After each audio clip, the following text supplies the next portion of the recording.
and welcome back to V-Road, CCTCG's weekly Vanguard podcast. I'm Cole. And I'm Trey. And today we got a little bit of, just kind of a relevant thing, not as much as a big deep dive into any one thing. Because it's probably going to be a deep dive anyway. And it's the Vyrgilla trial deck that just came out, I believe, last Friday for us. From what I hear, it's actually kind of hard to get. In our area, at least, there's only so many of them. The store I work at just didn't get any for whatever reason. I couldn't quite tell you. But from other places around us, I know that they're like flying off the shelves. It seems to be like a successful product, at least from that regard, I guess. Yeah, the biggest reason why is because it introduced a new Regalis piece, not through a box set or a new release set. So it's kind of an interesting one. And it's very good promo, or a very good Regalis piece, I should say. Everyone needs to get one at some point, so that's why they're flying off the shelves when they are ordered. And it felt kind of like a weird thing for shops to pick up, and I kind of understand why they didn't. Because this is a reprint of a card that already was released in a previous set as a boss unit. Like, that's just kind of interesting. Like, yes, we've had some reprints of boss units from trial decks, like Triple Drive, but that was like way after the original trial decks came out, and the trial decks were only $5. This one's a $15 trial deck. Yeah, they don't come with sleeves or anything like the startup trial decks we have at the beginning of Divines, and like they don't need to necessarily, especially with how much more of like a complete package the deck is. It's not really that much of an ask to have somebody buy sleeves, I guess.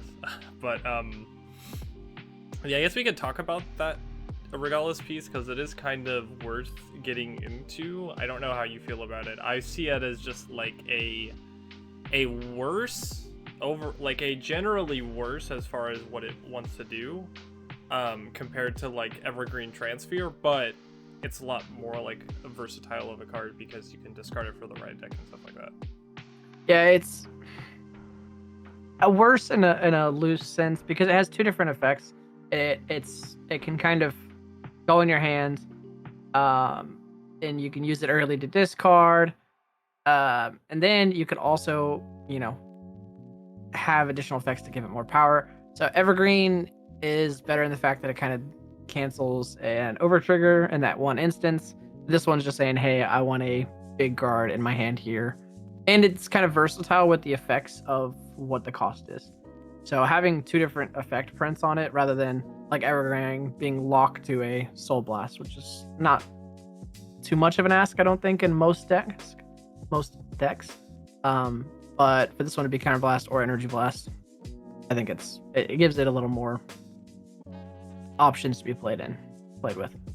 Yeah, it's very strange, right? Because it's like a grade 2, so you can use it earlier than you would Evergreen Transfer being a grade 3. And that has always been like the most inconvenient part about it. And what I really enjoyed about it was like Protection Twin Cast was the card that you could guard with twice essentially, and it was a grade 2. So it really just gave you some early defensive options like this does.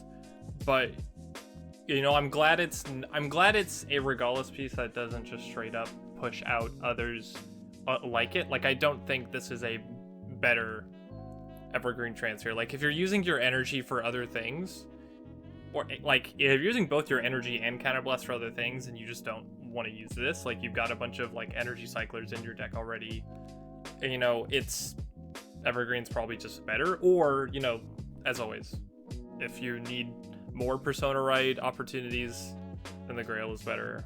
Or if you really need to protect your board for some certain matchups, then yeah, Angel Ladder's the best. But yeah, I don't know, it's good that it's in here. At least new players can have it, and then they can see what a Regalis piece is like.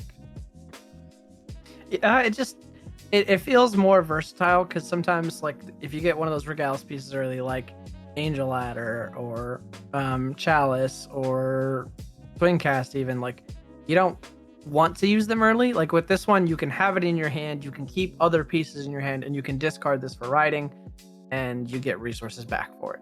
So it doesn't hurt early and it doesn't hurt late. It kind of is like just kind of that perfect in between of what you want does type thing. So I can't I can't knock it for anything. I don't think it's a must have in every single deck.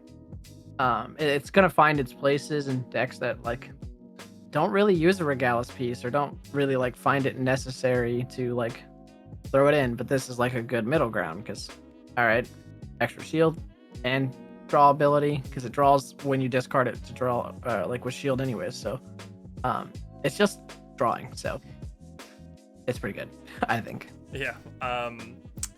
It's the thing of like, oh, are you playing against a lot of Varga at your locals?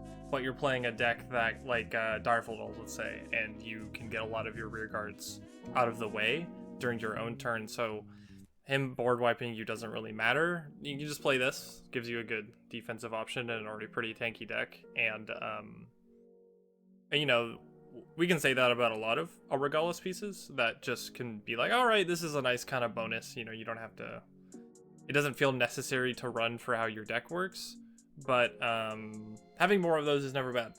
So I do want to say the first time I saw this product and we saw the mate a unit keyword, and I was so happy that it exists now, but I'm sad because it feels like unless they just change the icon they use for it for other decks, that it would like only be for Vyrgilla. I hope that's not the case, and I also hope that's not the case for other decks that might come out of Vanguard Skyride, like the antagonist deck or anything like that, because just a keyword that says so much of what is printed on other cards cleans it up real nice. Just not being able to be used in any deck besides its intended one, and yeah, I don't know. It just feels kind of as a specifically an interesting card, because there's already grade 1s that kind of do what it does. They're just 15k grade 1s that can't be written, can't be, you know, anything like that. So it's kind of like, is it 2k really that much worth it, or 15k grade 2 that much worth it? Yes, in that deck specifically, it makes sense that it's a grade 2 and a 15k booster. It does get helped out a little bit, the fact that there are other cards in the deck that evolve around this unit specifically, not just revolving around the Vanguard. Like obviously this card has to have the Vanguard be something specific, but then there's a grade 1 that when the grade 2 restands, it restands in the same column with it. The grade 3 triple rare, I think it is. I guess it's just trial deck. Doesn't matter what it is. But it gives that unit power and itself power. So a lot of things revolve around just the grade 2. So it kind of like, instead of pointing all effects at the Vanguard specific, it points it at the rear guard in an interesting way. I think it's just, you know what? Yeah, like it's a grade 2. It has no abilities. It's just a 15k base and 15k shield. Like that's cool. I just hope they use the keyword for other decks instead of having to go through the whole thing of like, oh, if your Vanguard is this, it does this, or like that kind of thing. Now we're kind of seeing a bit more indirect ways of doing that are better than just saying, oh, if your Vanguard is only this, like all the stuff in Impaldio that says like, oh, if you've got 4 or more automod gauges, do this. If you have 5 or more, do this, which there's plenty of. And they don't have to say Impaldio on it because you can't even be on any other deck and have automod gauges anyway. But I don't know, it just feels like it cleans up what you're reading on a card so much more. And I hope that we see it again later, especially if we get another trial deck just for the antagonist deck. Which I'm hoping is what they're intending to do, and I'm hoping that they make it a bigger thing with the manga, because obviously our game is so specific to the anime. Like that's what it follows around, that's what it is. If they can introduce having some of these like side decks or side stories that they have from the manga and introducing these decks, like I think it would be very fun and it's very good. And they've already kind of done that with introducing Star Haraja, Cody Blaze, like a couple of these decks are specifically from there as well, but it gives them a good path to release the trial decks, and make them fairly good and good entry decks, because they do come with effect PGs. They come with one miscellaneous effect trigger. They have a chance at an Elementaria. They have a good Regalis piece in it that you want to have for potentially other decks. And if you can find them and they're not scalped, they're fairly decent priced, Yeah, I think about how at least in standard, the practice of taking a deck from a side story and kind of running with it as far as you can has just worked out phenomenally well, because all the glitter cards are from a web novel that they put on their official website. And I think about now staring at this, how there was a trial deck. There were trial decks for the glitter bosses, and I think it was like China or something, or Korea. I don't remember. It was some Asian country where they just had trial decks of these glitter bosses, and it was like the coolest thing ever. Like, I wish we got that along with like Triple Drive or something, or just like at some point. I think that I don't know. Well, we're talking about trial decks, so we're gonna go back to it at least a couple times. But the startup trial decks at the start of Divines, like, I almost wish that those glitter trial decks were just what those were instead. Like, I'd like Ashterm, and I think Triumph Dragon looks cool, and like I love their designs, but they just kind of feel like a waste with they could have been like cool budget bosses that were rares in like the main sets, instead of kind of wasting on these trial decks, because Vyrgilla himself was a rare, which I think was pretty cool about him. Yeah, and I mean, I still think it was a waste to print it in the set as well as the trial deck. Yeah. But at the same time, I think it made sense in the sense that Vrygilla himself and the order did not make sense in the set, but the ride line made sense, because there are a lot of generic ride lines for every nation that kind of like are just good throughout the way, like up the way they go. Like, if you want set orders, you run the Ava ride line and Brankgate. If you want tokens, you run the Rower ride line. Like, you run most of the glitter ride lines for the most part. Obviously, Thagria is a little different. Yeah. But also just having Maples is just good, so you can't really complain. But Dragon Empire didn't have just a generically good ride line. Yeah.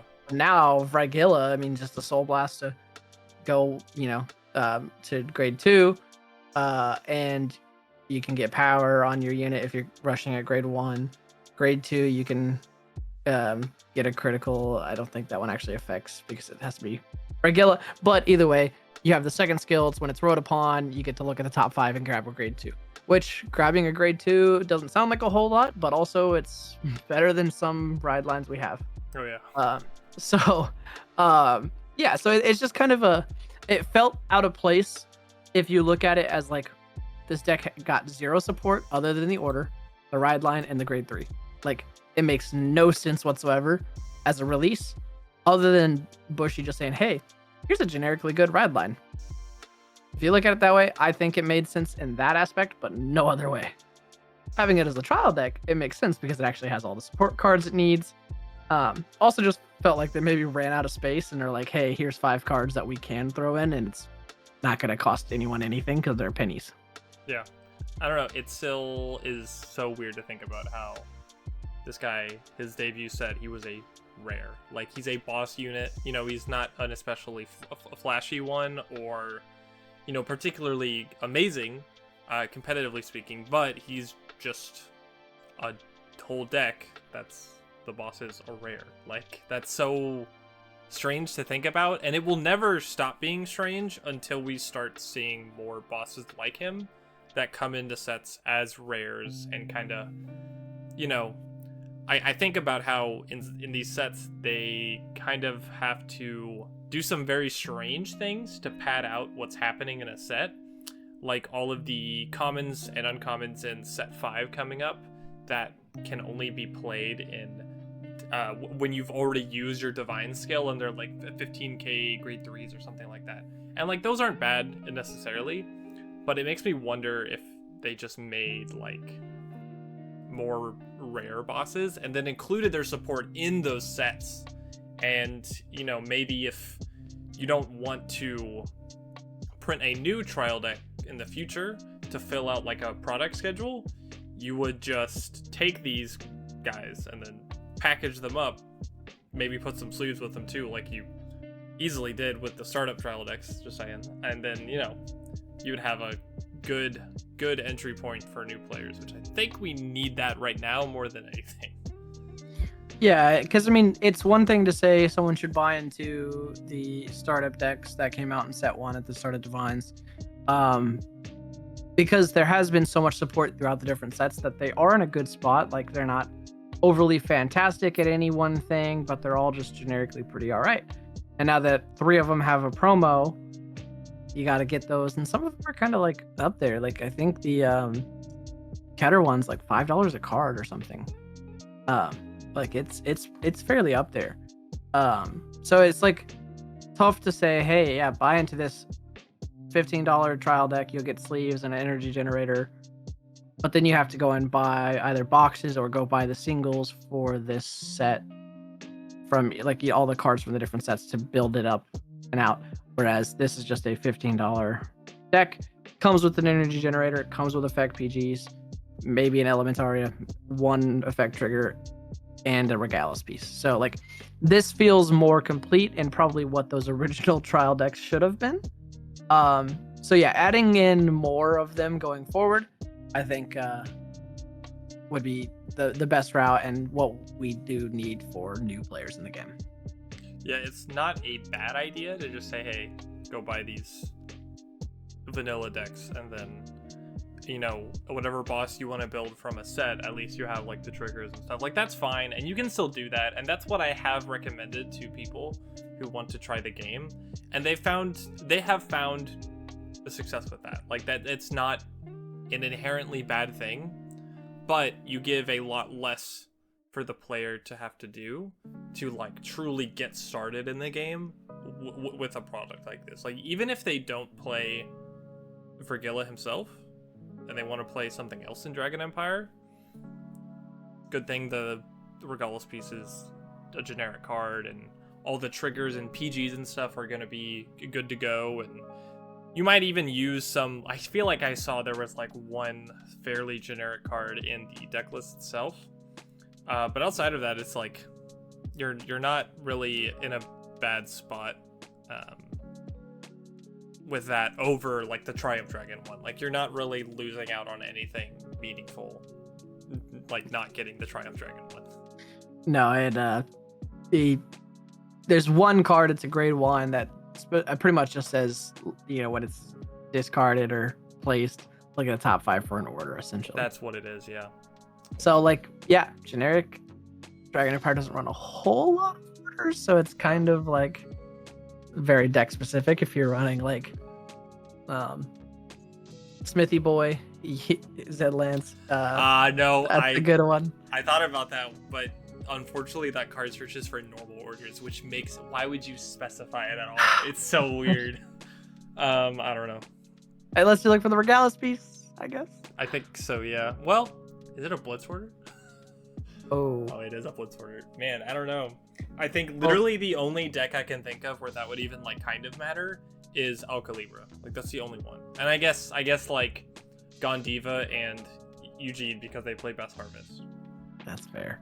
And you know, with like set 5 coming out and us getting a new Eugene around this time when this travel deck just came out, you know, makes a little sense. Got nothing going on, and you just like how Eugene looks. That deck isn't actually gonna be too bad, so might be worth it, but I don't know. I don't know if it's got the name Eugene in it. I don't know. I don't want to stain any Eugene fans out there, but yeah, all two Eugene fans. We'll see.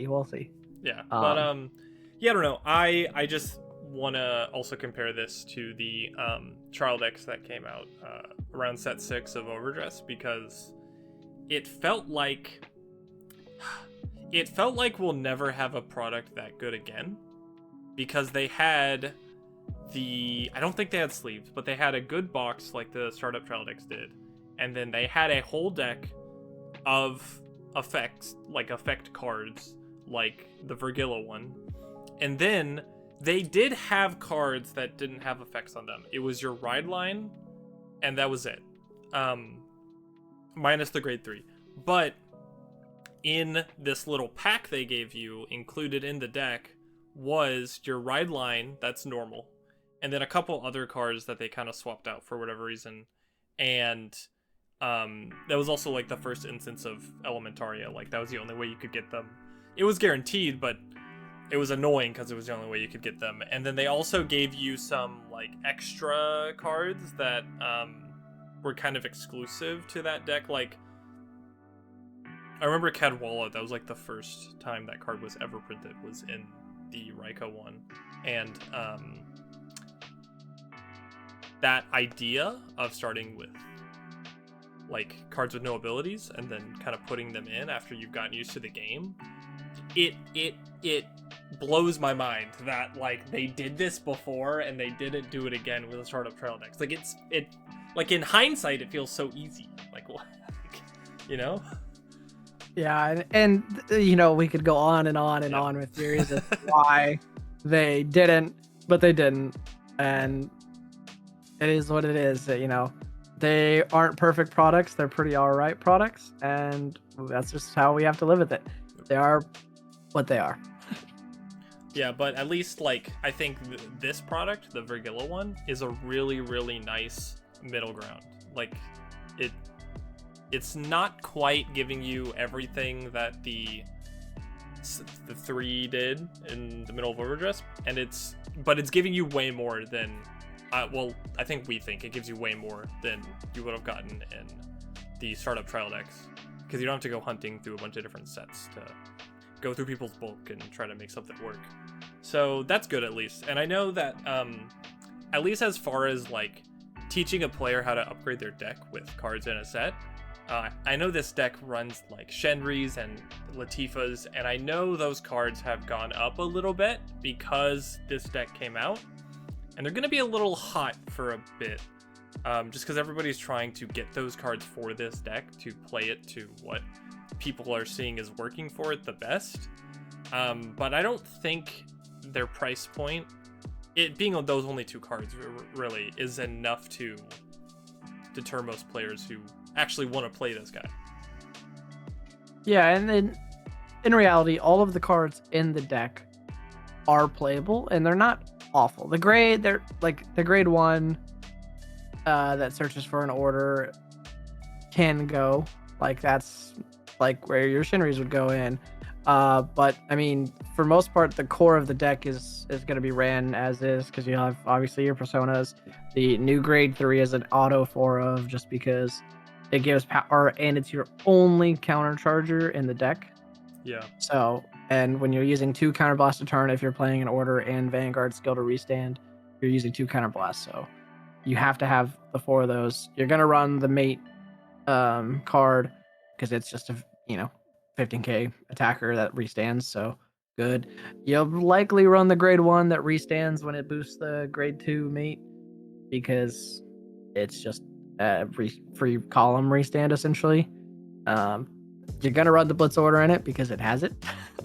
GG's. So I mean, there are places things can be cut. There's another grade 2 that just kind of does some weird things, and it can like boost and intercept from the back row or something like that. Like, has another interesting ability, but it's not like anything fantastic. So, but all playable nonetheless. You can upgrade it. Obviously, Dragon Empire's probably has the least effective generic cards that you could throw into it, compared to most other nations, but it's in a pretty good spot for what it is.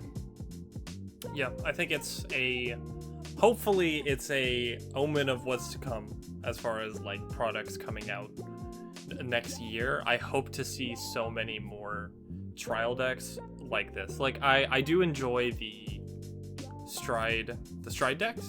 Those are fine, and I'm glad they're still doing them even after this long, and now they're giving them like main deck support, coming up with set 6, but I do really hope that we keep getting pre-constructed decks like this one, even if it's only like maybe like 2 or 3 a year. As long as we just have more good jumping on points for players, in the same way that these sets recently for Divines have just been all great jumping on points, like set 1 and set 2 and like all these sets, they just have self-contained decks in them that are perfectly fine with just the cards in them and not really from any other set. Like, you can run other stuff, you know, Rezile, but yeah, I think it's a good direction for the game, and that's kind of what I wanted to highlight with this trial deck. Yep, good omens to come, and hopefully more like it, and hopefully more from the manga too. There's a lot of decks in there that seem fun and interesting and deserve some real love and play. Yeah, I have not even seen any amount of that manga or like anything in it, so if anybody's read it and they can like tell us in the comments what we're missing out on, maybe we'll give a look at them. Maybe we can make like a reaction video about like what they are and what they do. That'd be kind of cute. One of the main bad guy in it, main protagonist, his actually retires your cards on. So like when it's my turn, I retire, or sorry, when it's your turn, I retire cards. So that's why Vrygilla has that second text on. That sounds really cool. His I order. like the idea of that. You know, it'd be an interesting one to play with, because we don't have any of that right now. So it especially in standard. Like we have it with like G guards and premium, but there is just I love the idea of a deck built that way, to just do that. That's all it does, and that sounds kind of neat. Maybe I guess it might be kind of annoying, depending on what kind of a player you are. Like, you don't really care much for interaction in the game, but I don't know. I think it's kind of that sounds creative. Do you know what nation it's from? Oh, I don't know. Okay. I just know that is what it does. I haven't read a whole bunch of it, but I know that's what it does, because that's the entire reason why it has that second text on his card. So when a card is retired, you just search the deck for a new card to replace it with, essentially. So probably looks just as goofy as this guy. I actually didn't realize until I was looking at the card before we started recording that he's like going one way and he's looking back at you. You notice like his back leg, like he's showing you his back legs. It's so weird. Mm-hmm. He looks like he's trying to do like a Blue Eyes White Dragon thing with his head like going this way, and he's it's definitely like, a Yu-Gi-Oh looking card. Yeah, it's so Yu-Gi-Oh. But hey, maybe that grabs people. It definitely grabs, people who like that stuff. So I mean, I think I don't have much more to say about this guy. Mm-hmm. Nope. Okay. Well, if you watched all the way through, thanks. If you like this kind of content, just kind of sometimes talking about stuff right off the dome about products like these, be sure to like the video and subscribe to keep up with all the other content we put out, especially if you get notifications by hitting the bell down there. And then be sure to check out all the other V-Road episodes we've got quite a few now. We didn't realize until today that we're in the 20s. We've been going for a while. Yeah. It feels a little odd, but here we are. Yeah, it feels like only a month ago we started doing this, but at the very least, until the next one, I was Cole, and I was Trey, and we'll see you later.